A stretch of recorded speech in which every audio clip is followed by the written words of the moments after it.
Baik, malam ini kita akan melanjutkan pembahasan kita dalam seminar rohani. Saya mau ikut Yesus. Tadi malam kita telah belajar tentang Allah kita, Allah yang maha tahu, Allah yang tahu segala-galanya. Dia hidup di waktu yang lalu, Dia ada sekarang ini, bahkan Dia tahu tentang peristiwa masa mendatang. Itu sebabnya kemahatauannya ini memberikan kita keuntungan untuk mengirimkan pesan-pesan yang indah tentang kehidupan kita dan apa yang Dia ingin kita jalani dan lakukan selama di dunia, sehingga kehidupan kita dapat dicegah dari hal-hal yang dapat membawa kebinasaan. Di malam ini kita akan melanjutkan dengan firman yang lain, yaitu perintah. Pernyataan kemarin Allah berbicara memperkenalkan dirinya kepada Musa bahwa aku adalah aku. Artinya Dia berdaulat untuk segala-galanya.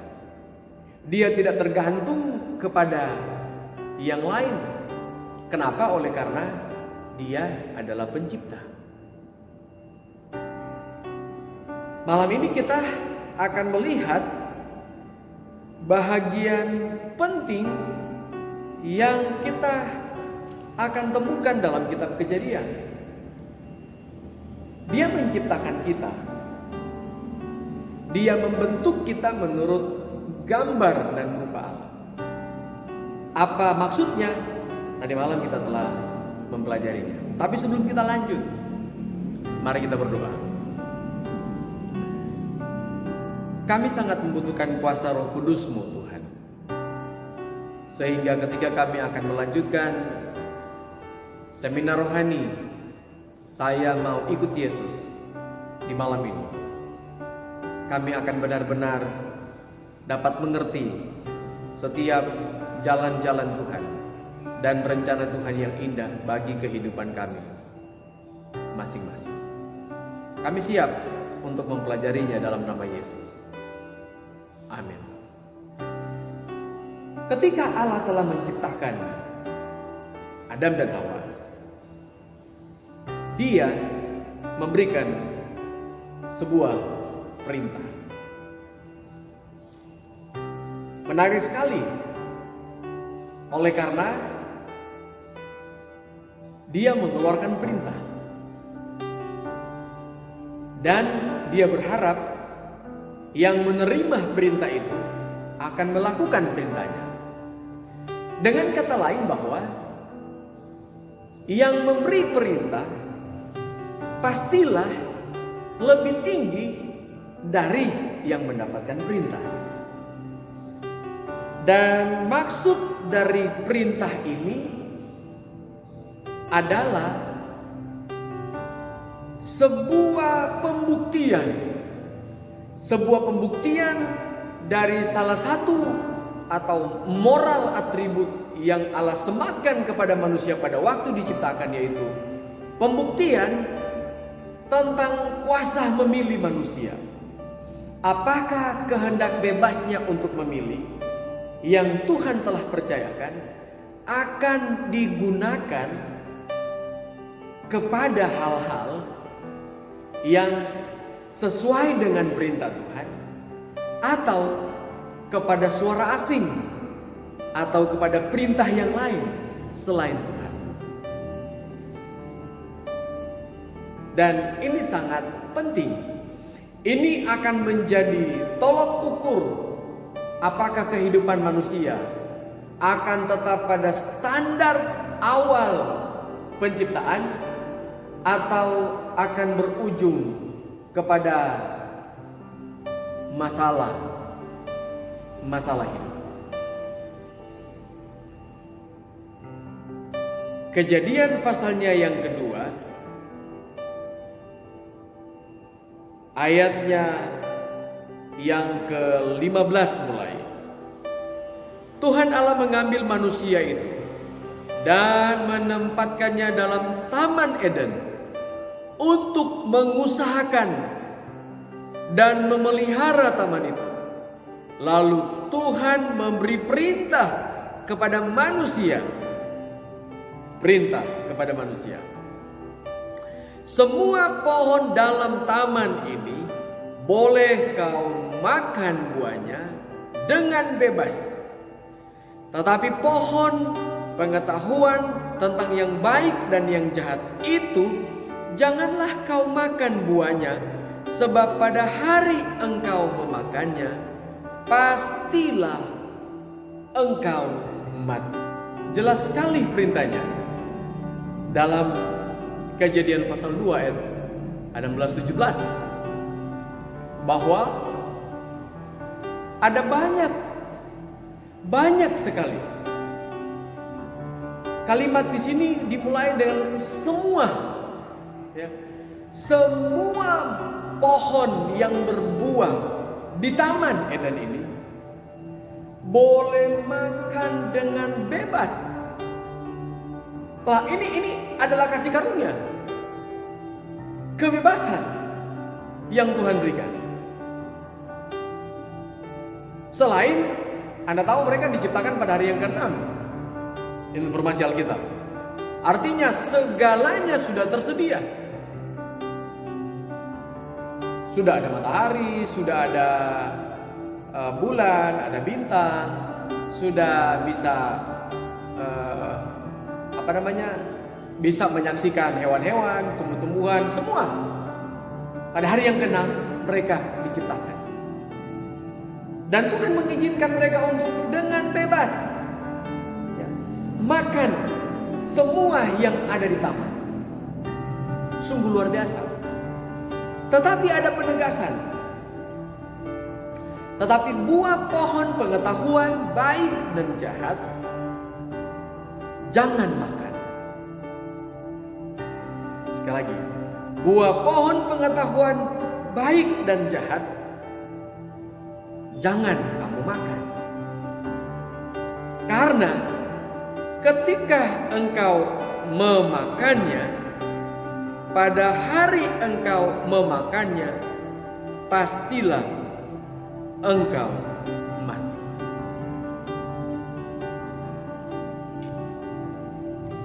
Perintah Tuhan ini sekali lagi diberikan kepada manusia sehingga mereka dapat benar-benar bertumbuh dalam upaya untuk melatih diri mereka kepada ketaatan terhadap firman Tuhan. Perintah ini pula dimaksudkan supaya mereka juga dapat menggunakan kehendak bebas mereka untuk menentukan pilihan. Apakah kepada pribadi yang sangat mengasihi mereka ini, mereka akan berespon dengan kasih, atau kepada dia yang menyatakan kasihnya ini akan dibalas dengan pengkhianatan. Kita yang memilih, merekalah yang memilih.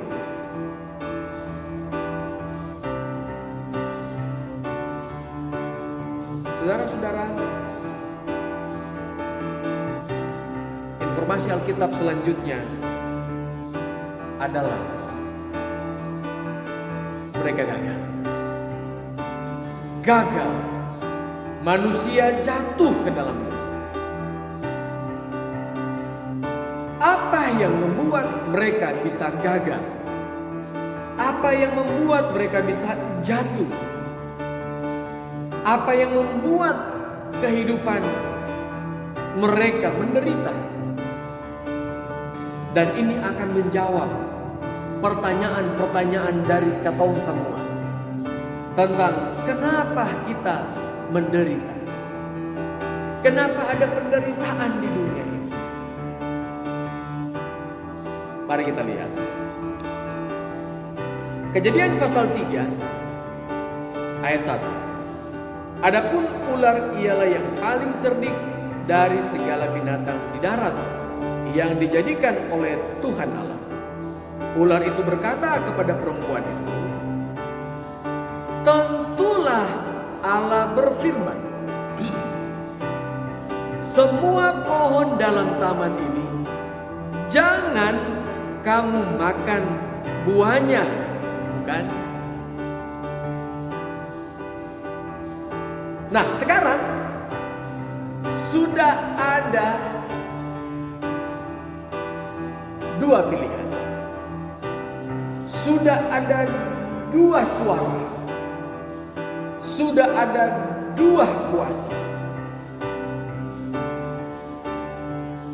Disinilah, dalam kondisi inilah, manusia akan menggunakan hak bebasnya untuk memilih.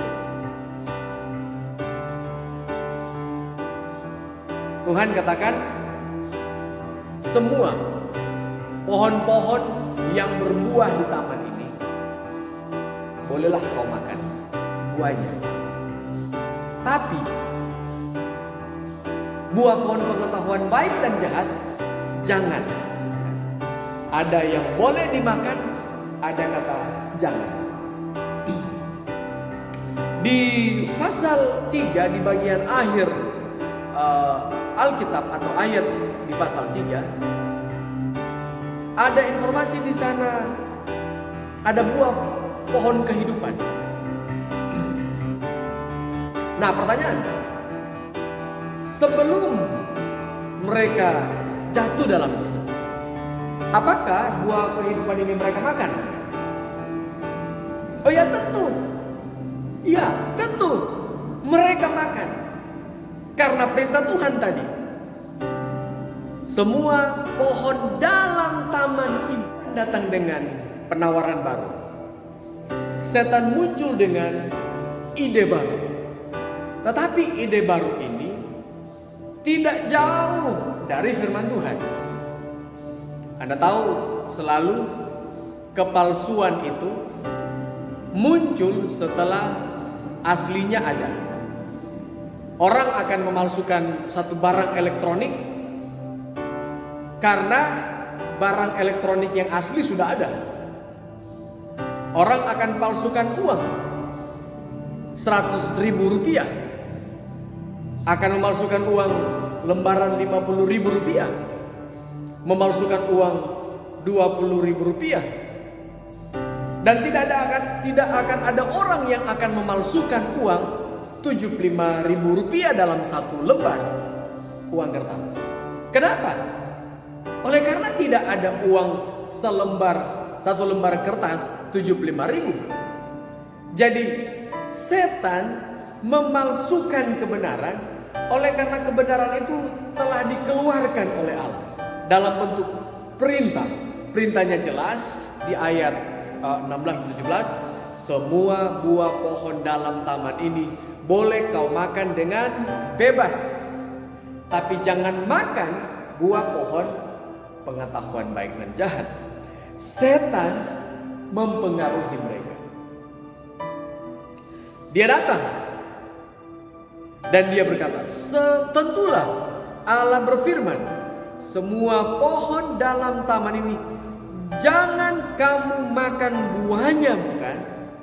Oke, sekarang mereka dihadapkan kepada dua pilihan.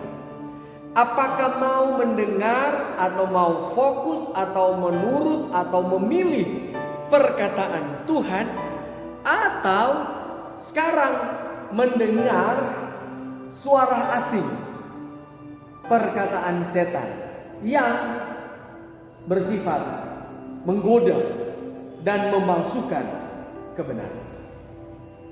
Dia tidak ambil jauh-jauh, dia tidak tawarkan buah yang tidak ada di sana. Ada, dia hanya sedikit mengubah kebenaran menjadi sebuah kepalsuan.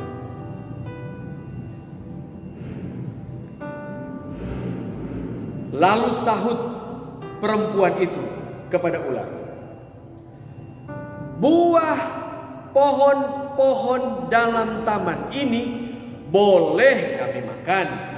Tetapi tentang buah pohon yang ada di tengah-tengah taman ini,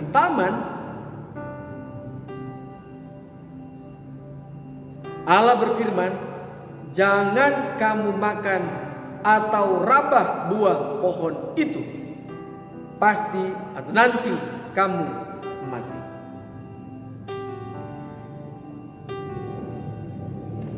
Setan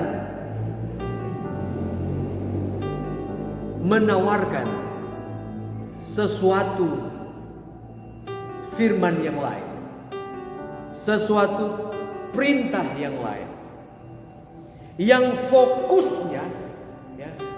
fokusnya ada kepada kata jangan.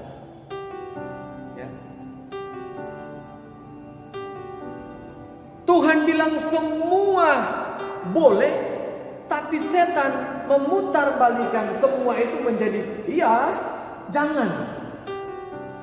Setan fokuskan kepada sebuah kalimat, sebuah kata negatif statement. Jangan. Dan saudara, suka atau tidak suka, mau atau tidak mau, ternyata manusia pertama ini tergoda untuk fokus kepada kata jangan, untuk fokus kepada negatif statement daripada kepada kasih karunia yang besar, yang luas dengan kehendak bebas. Ya, akhirnya mereka tergoda. Mereka kalah.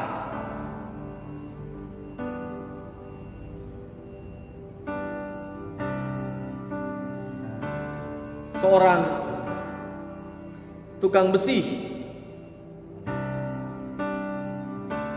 setiap kali dia bekerja di tempat pekerjaannya, dia membakar besi, kemudian taruh di atas bantalan besi dan mengambil palu dan memukulnya.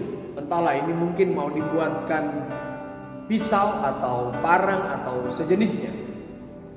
Tapi setiap kali dia bekerja, dia memukul besi panas itu, dia akan selalu berkata, ini karena ada, ini karena ada, ini karena ada. Beberapa kali dia melakukannya, dan kalimat ini menarik perhatian.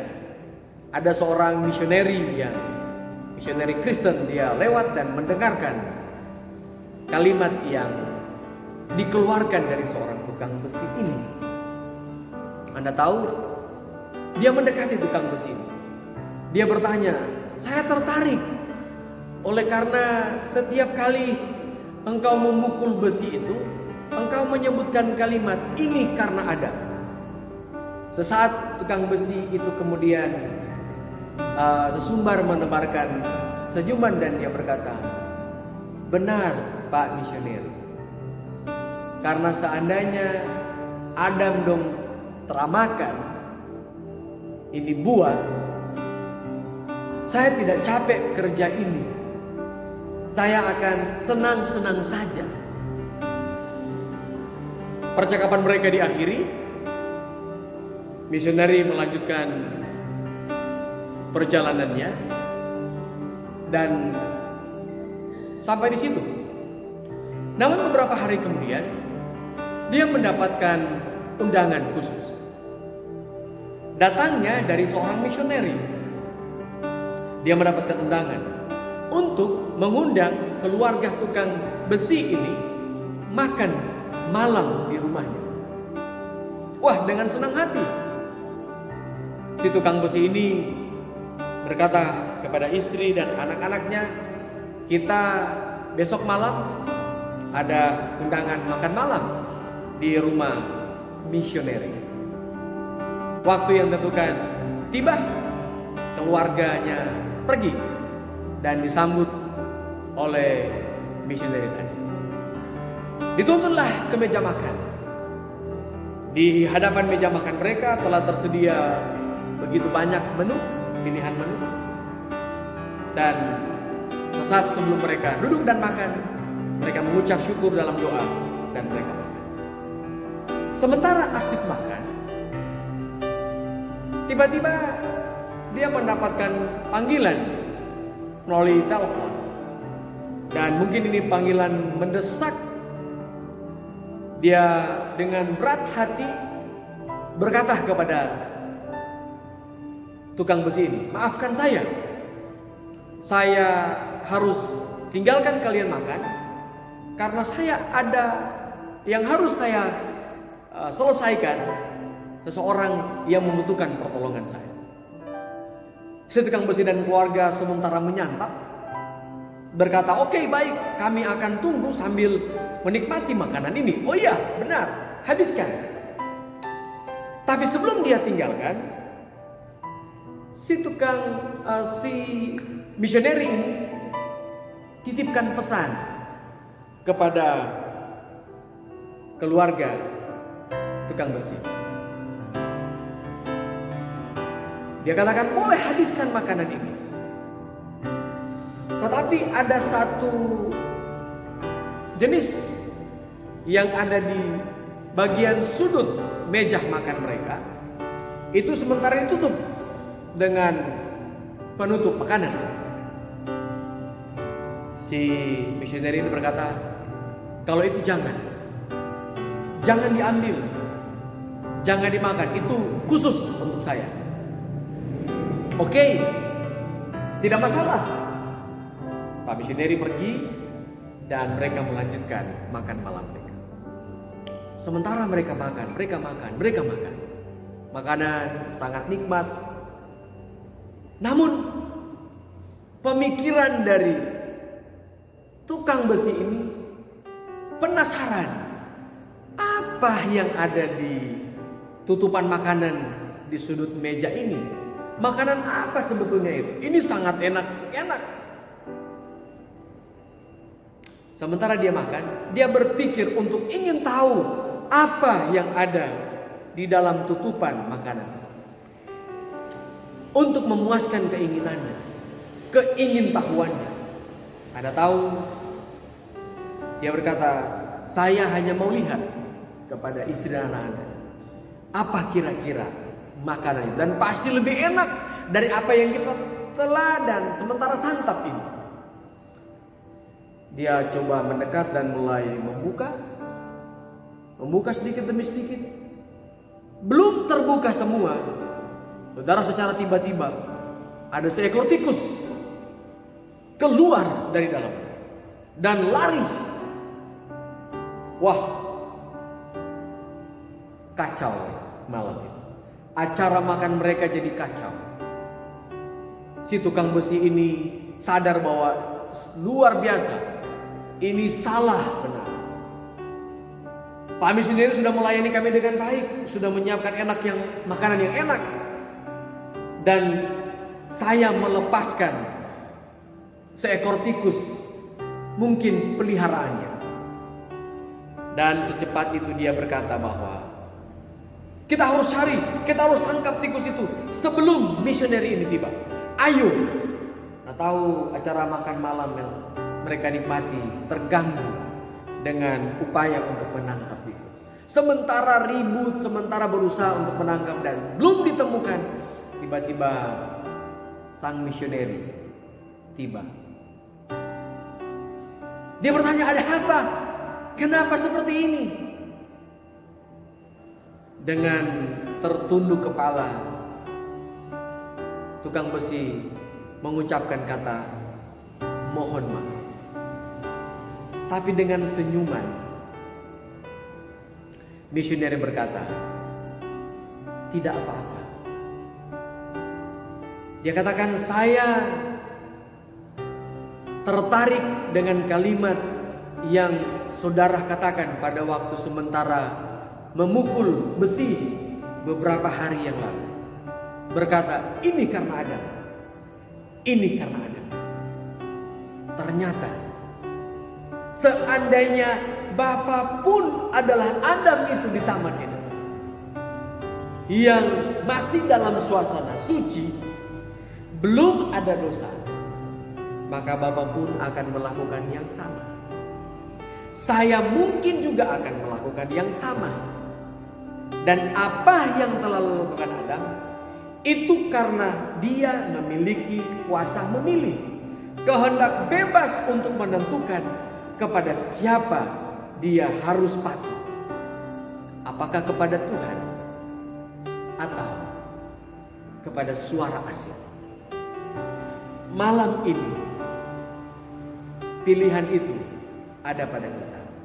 Kita tidak bisa mempersalahkan, mengkambing hitamkan orang lain.